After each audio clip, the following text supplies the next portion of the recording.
Oke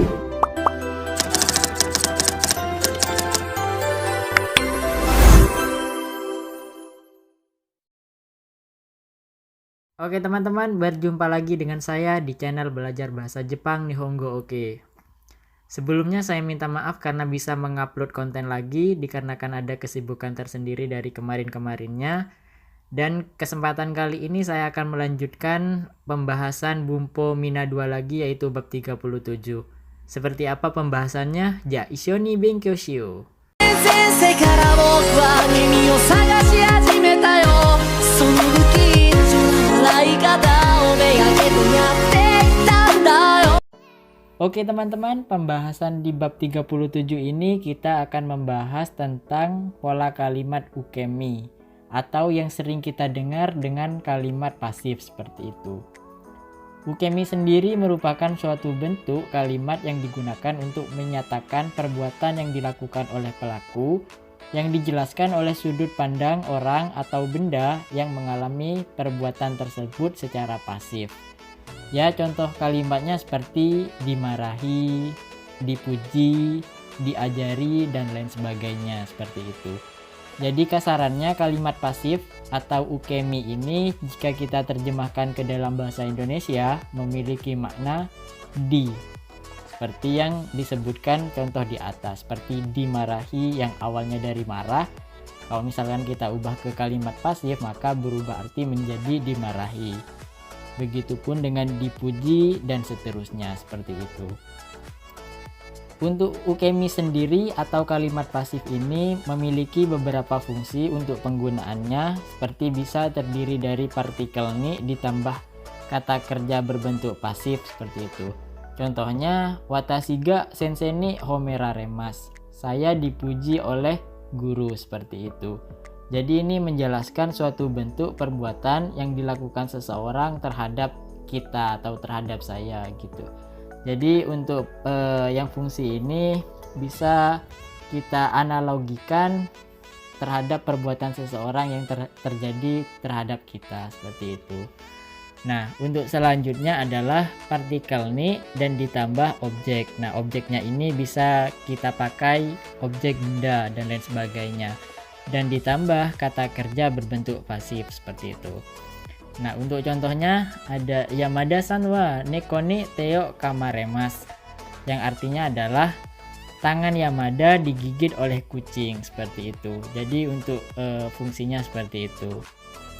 Dan juga ada kalimat ukemi ini juga bisa digunakan untuk menjelaskan suatu kata kerja yang tidak ada pelakunya. Contohnya Tokyo de Olimpiku ga okonawaremasu. Di Tokyo akan diadakan Olimpiade seperti itu. Jadi bagi yang belum tahu, tahun ini untuk Tokyo sendiri akan mengadakan Olimpiade pada tanggal 27 Juli ini.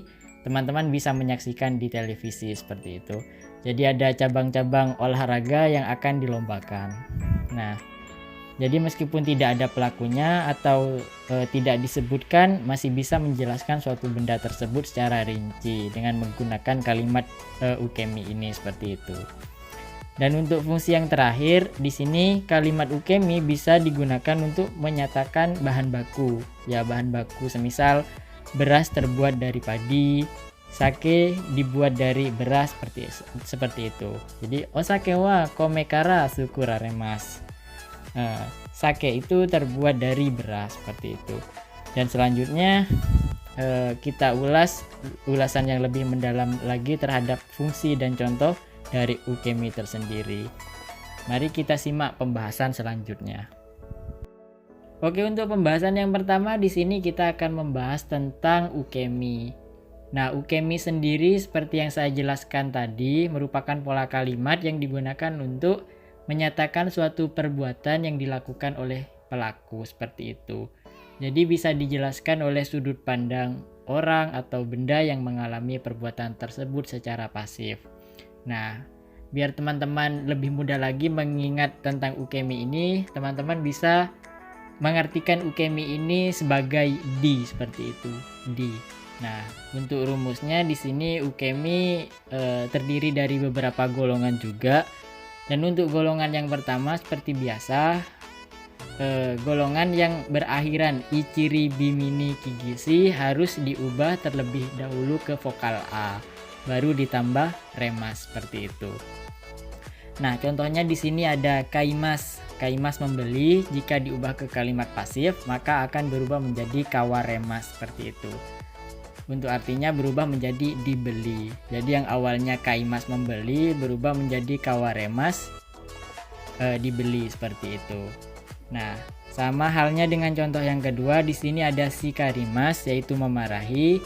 Jika diubah ke bentuk ukemi atau kalimat pasif maka berubah menjadi shikararemas seperti itu.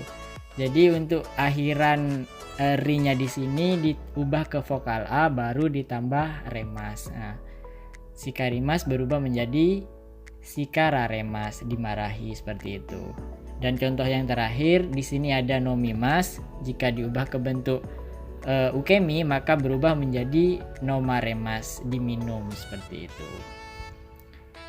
Nah, untuk golongan yang kedua di sini langsung saja seperti biasa.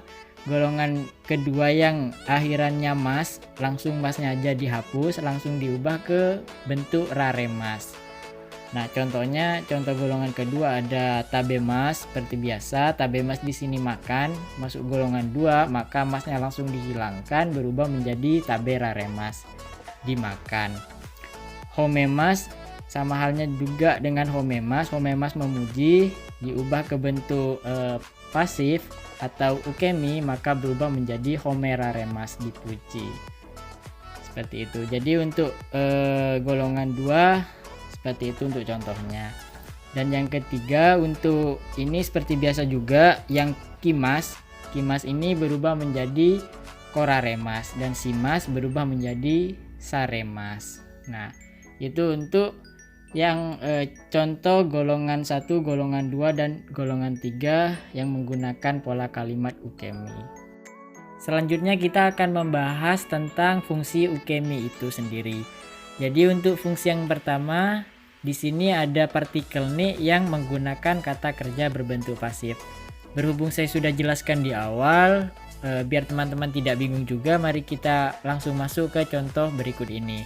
Nah, untuk contoh yang pertama di sini ada watashi wa sensei ni homeraremas. Saya dipuji oleh sensei. Mohon maaf, ini dipuji bukan diuji ya. Homeraremas itu dipuji. Nah, homeraremas itu berasal dari kata homemas. Homemas yaitu memuji.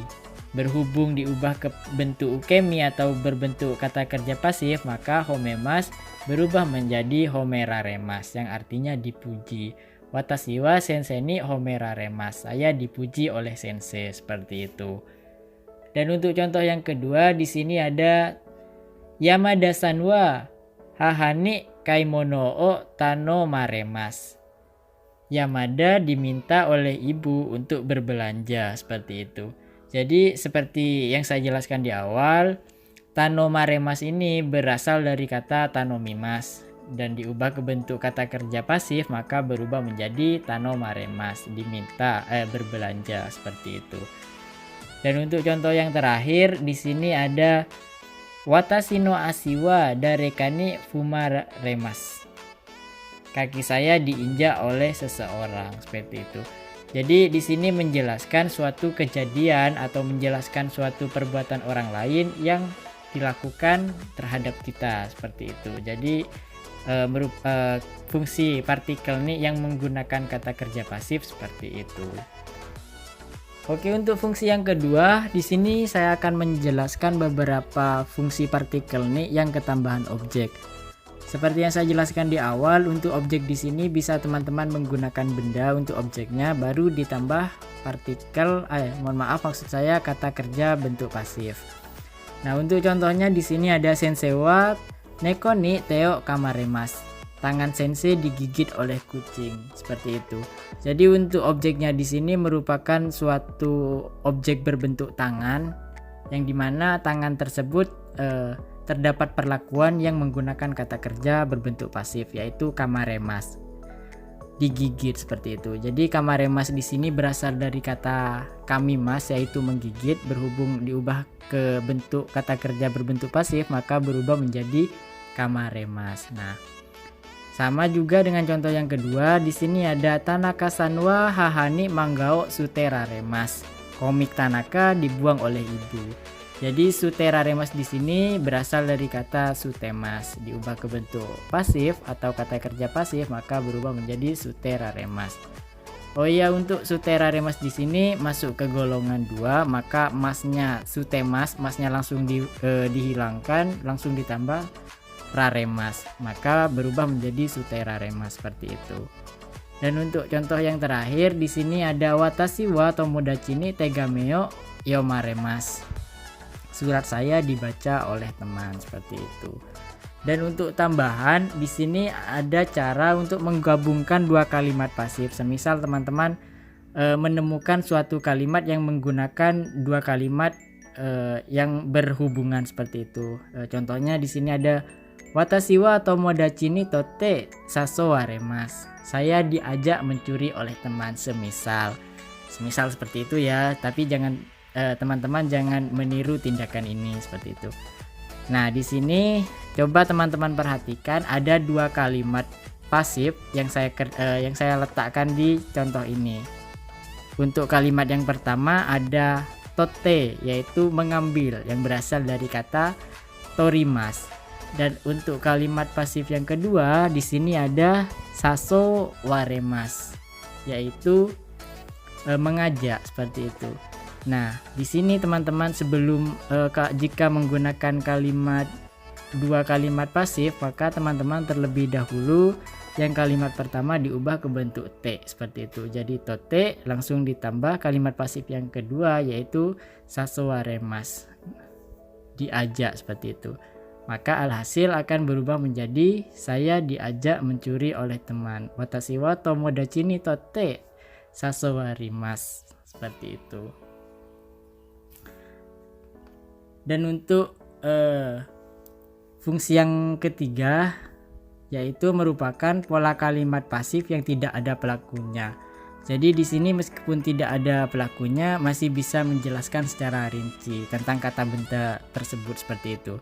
Contohnya di sini ada di Osaka dibuka pameran. Osaka de tenran kaiga hira karemas.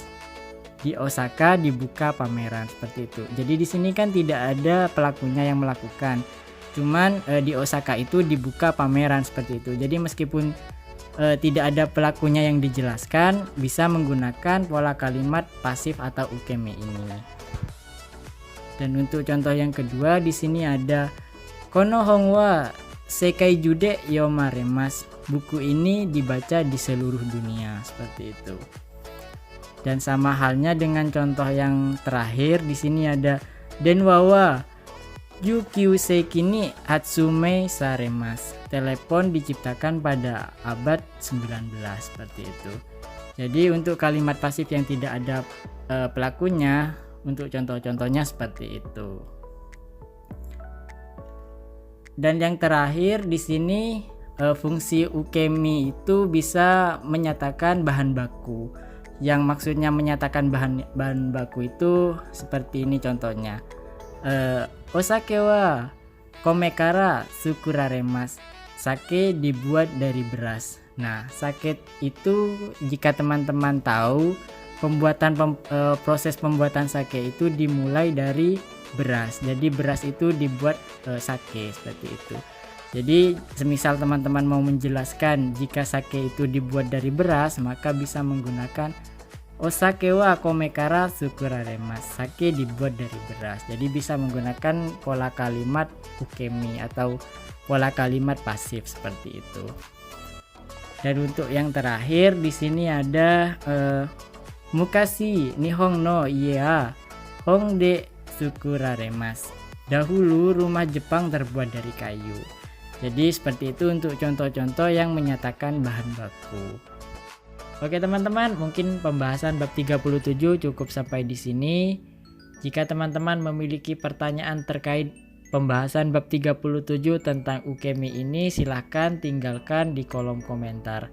Insya Allah saya akan membalas satu persatu tentang pertanyaan-pertanyaan yang teman-teman lontarkan di kolom komentar, seperti itu. Tetap semangat, tetap jaga kesehatan. Semoga wabah ini segera berakhir. Ya, Jugyo Owarimasu, arigatou gozaimasu, ganbatte kudasai yo.